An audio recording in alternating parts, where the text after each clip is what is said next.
सभी चिकित्सक बंधुओं को नमस्कार। आज हम लोग कॉम्प्रेस पॉइंट के 20 नंबर का जो कॉम्प्रेस पॉइंट होता है इसको पढ़ेंगे। इलेक्ट्रोहोमोपैथी चिकित्सा विज्ञान बहुत जटिल नहीं है, बशर्ते ओरल की डोजोलॉजी, डाइल्यूशन प्रोसेस और ये DW बेस की ही बात कर रहा हूँ। RS बेस पे मैं 0% RS बेस का सर्टिफिकेशन भी लेना पड़ेगा आप सभी को, क्योंकि क्लॉज का जो पॉइंट नंबर 1 है वो कहता है कि इलेक्ट्रोहोमोपैथी मेडिसिन डिस्टिल्ड वाटर के द्वारा प्रोसेस की जाती है। तो फिर वो आप 38 मेडिसिन को लेकर के एसेंस को पे काम करते हो, कोई डिस्टिलेशन को लेके काम करता हो, कोई क्रूड को लेके काम करता हो, या बनाता ही क्यों ना हो क्रूड, उसको आपको RS आप उसमें नहीं डाल सकते, एथेनॉल अल्कोहल नहीं डाल सकते। लेकिन अगर आप डाल करके प्रैक्टिस कर रहे हैं तो आज डालिए। एक समय आएगा कि अपने इस फैसले के ऊपर आपको पछताना होगा। नहीं मानते हैं मत मानिए, क्योंकि आएगा ऐसा समय कि क्योंकि समय जो होता है ना वो सब करवाता है, और समय ऐसा आएगा कि आप लोगों को मानना पड़ेगा और डिस्टिल्ड वाटर बेस पे ही आपको कार्य करना पड़ेगा। कुछ महानुभाव का कहना था कि सर डिस्टिल्ड वाटर के बेस पे हम टैबलेट कैसे बनाएंगे। बिल्कुल बनता है, और अगर लगता है कि नहीं बनता है तो कुछ दिन रुक जाइए, मैं बिल्कुल आपको प्रोवाइड करूँगा। 25 रेमेडी को हम टैबलेट फॉर्म में लाने जा रहे हैं, और टैबलेट फॉर्म भी ऐसा कि आप मुंह में डालेंगे और वो घुल जाएगा। किसी का धर्म भ्रष्ट नहीं करेंगे, क्योंकि अल्कोहल डालेंगे तो बिल्कुल कुछ एक पंडित होते हैं, कुछ एक पुजारी होते हैं जो अल्कोहल का सेवन पाप समझते हैं। तो वैसे लोगों का हम धर्म भ्रष्ट भी नहीं करेंगे। नारायण हर्बल स्पैजरिक नाम लिखते हैं, तो बिल्कुल ऐसा कृत नहीं होने देंगे अपने तरफ से कि किसी को कोई शिकायत हो। लेकिन हम लोग के यूनिट में भी अगर कोई इस टाइप का हरकत करता है तो उसको भी एक साफ मैसेज देना चाहूँगा कि आप RS छोड़ दीजिए, नहीं तो RS आपको नहीं छोड़ेगा। और ये जैसे अभी राजस्थान में परमिटेड हुआ है, रिकॉग्नाइज नहीं हुआ है, लोग इसको रिकॉग्नाइज के श्रेणी से ले के देख रहे हैं। वो 7वां पॉइंट पूरा कीजिए, उसके बाद बात कीजिएगा। और ये एक जन की बात नहीं है, सभी फार्मास्यूटिकल्स की बात कर रहा हूँ मैं। और अगर कोई प्रैक्टिशनर 150 फार्मूले बना लिया है और वो सक्सेस रिज़ल्ट दे रहा है और उसके ऊपर कोई टेस्टिंग प्रोसेस नहीं हुआ है, तो आप आज जितना कूदना है कूद लीजिए, क्योंकि आपका भी समय लगेगा कि आप लग जाएंगे। मैं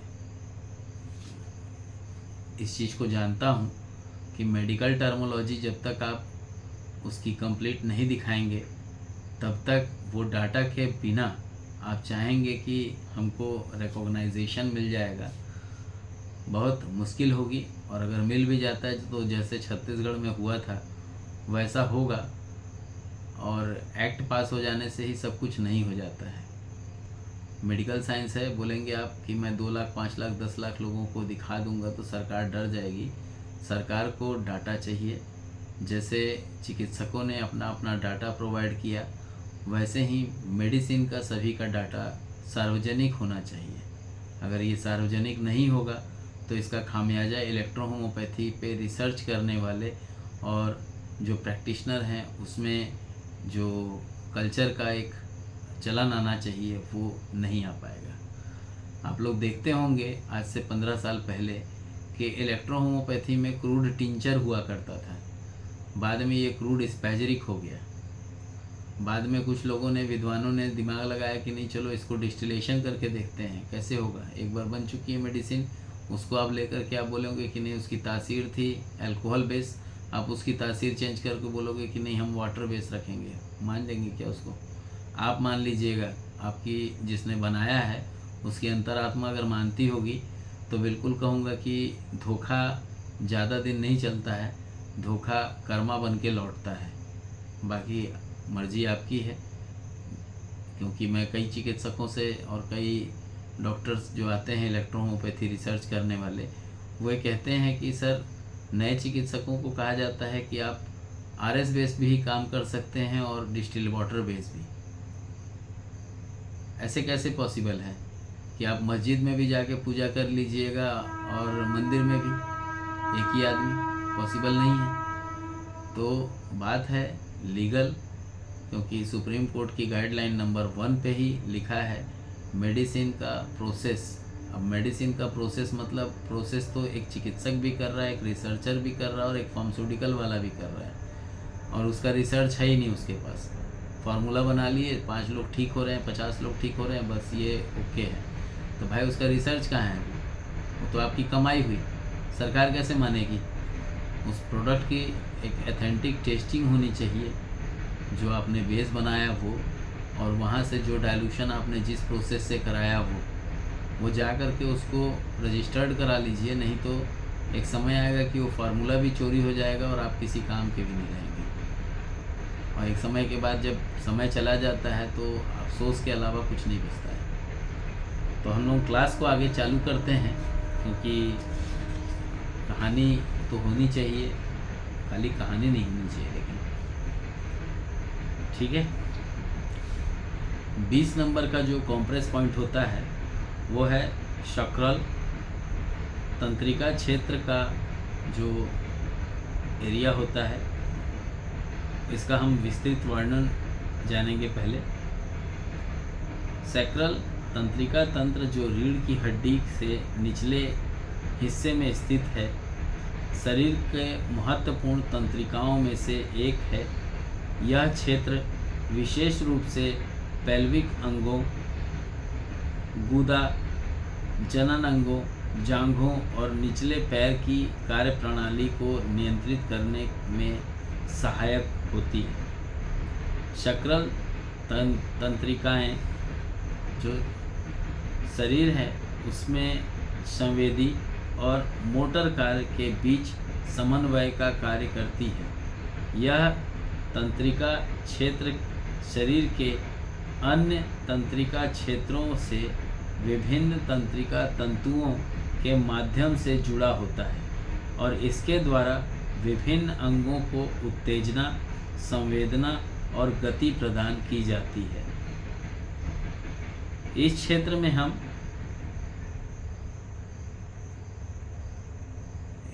कोई कीड़ा काटा क्या? मुझे बदमाशी किया कोई कीड़े ने? खुजली हो रहे हैं यहाँ पे। चलिए आगे पढ़ते हैं, ये तो होता रहता है। सैक्रल तंत्रिका क्षेत्र की संरचना को, क्योंकि हम सैक्रल तंत्रिका क्षेत्र की संरचना, कार्य, इससे संबंधित जो समस्याएं होती हैं वो, उसका निदान और उपचार के बारे में विस्तार से चर्चा करेंगे। सैक्रल तंत्रिका क्षेत्र की जो संरचना है, structure of sacral nerve region. Sacral तंत्रिका क्षेत्र के प्रमुख तंतुओं का समूह रीढ़ की हड्डी के निचले हिस्से में स्थित होता है। यह क्षेत्र विशेष रूप से 5 सैक्रल तंत्रिकाओं S1 से लेके S5 से बना होता है, जो तंत्रिका तंतुओं के रूप में कनेक्ट होती है। Sacral plexus. Sacral plexus sacral तंत्रिका का एक नेटवर्क है जो मुख्य रूप से L4, L5 और S1 से लेकर के S4 तक तंत्रिकाओं को समाहित करता है। यह नेटवर्क शरीर के निचले हिस्से, पैरों और गुदा के नियंत्रण में महत्वपूर्ण भूमिका निभाता है।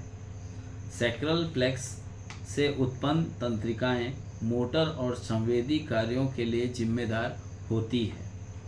सेकंड पॉइंट है इसका, types of sacral nerves. Sacral तंत्रिकाओं के प्रकार।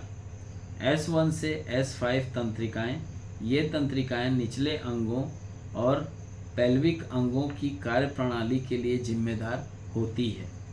सैक्रल तंत्रिकाओं के कार्य, यह तंत्रिकाएं पेरिफेरल अंगों की गति और संवेदनाओं का संचार करती है। इसका तीसरा पॉइंट है neural fibre. Neural fibres, sacral तंत्रिका क्षेत्र में न्यूरल फाइबर्स मोटर और संवेदी दोनों कार्यों के लिए कार्यरत होती है।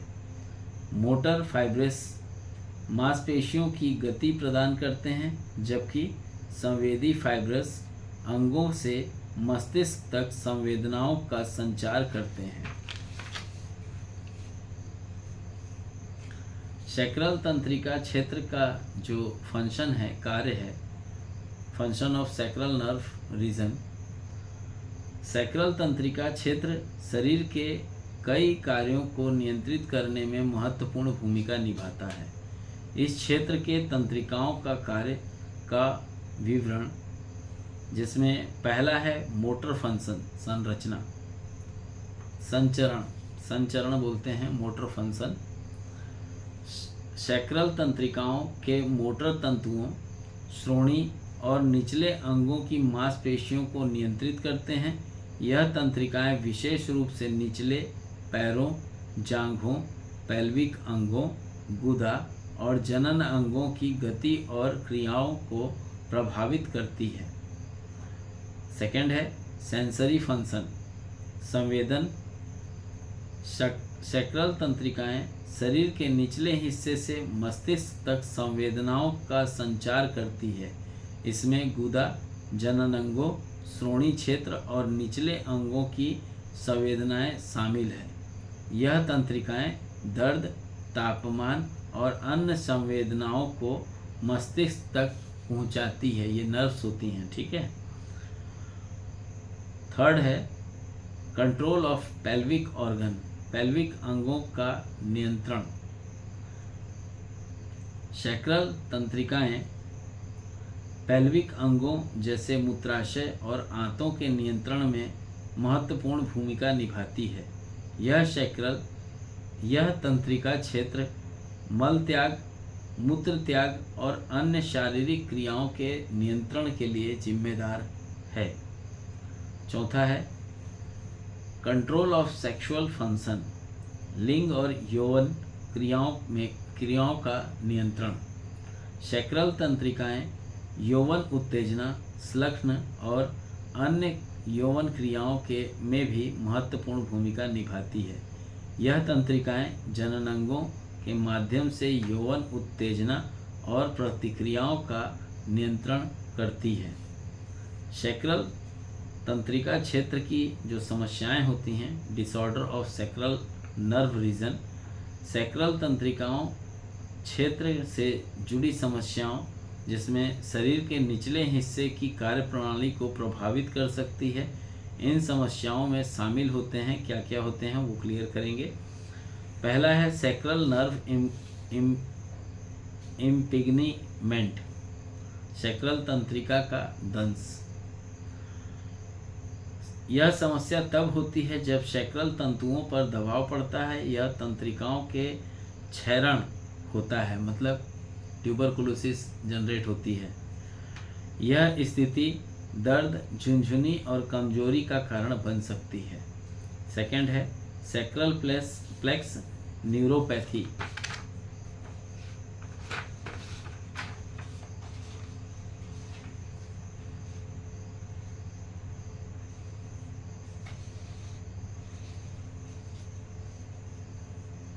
सैक्रल प्लेक्स न्यूरोपैथी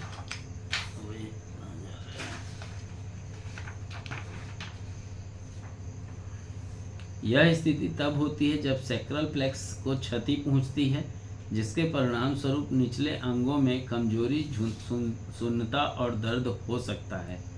थर्ड है सैक्रल नर्व पेन। यह आमतौर पर साइटिका के रूप में प्रकट होता है, जिसमें